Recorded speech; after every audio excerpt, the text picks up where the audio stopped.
even the uphill climbs. You know, Andre Crouch, again, said it best. If I never had a problem, I would never know that God could solve them. And so sometimes we curse the very crisis that is actually trying to propel us into a new year. And I'm talking to people tonight that have felt some of that pressure and some of that friction, some of that shaking in your life. And I felt it. I know personally that Matt and Lori felt it just from conversations we had. And I was thinking about an analogy just now, that when my father first taught me how to drive a car, it was a stick shift car.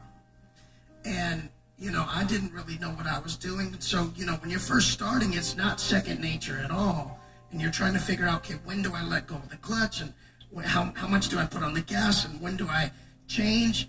And once you finally figure out, wow, I'm in gear and I'm going and it's great, that car will begin to shake and make so much noise, and yet you're not going fast at all. And it's saying to you, hey, don't be alarmed. All you got to do is shift.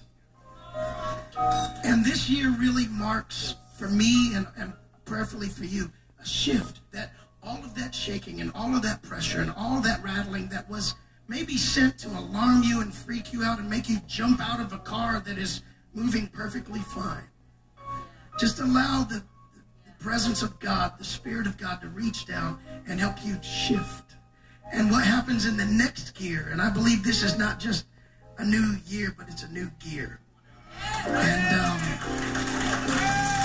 what happens when you go into that gear, you can go twice as fast without as much of the energy and the pressure that you were feeling in the gear before. So if I can just encourage you in that, and I can say that if I were to speak for everybody around this little living room moment, worship is so vital to knowing how to shift, knowing when to shift. And you'll hear his voice say, hey, now.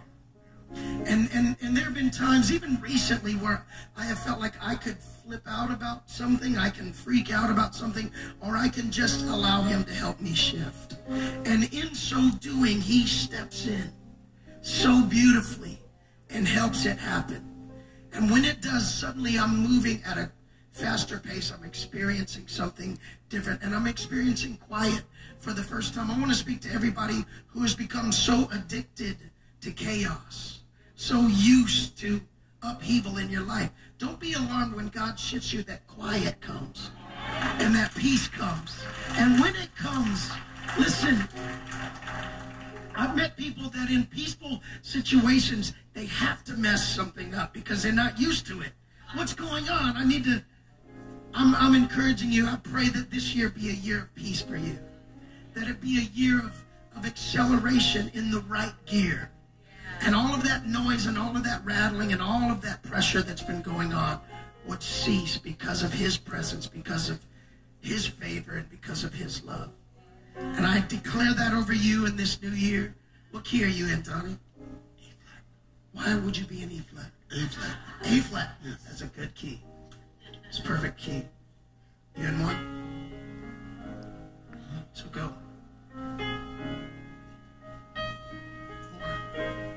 So D flat. You make all things new. Yes, you make all things new. And I will follow you forward. No turning back. It's a new season. You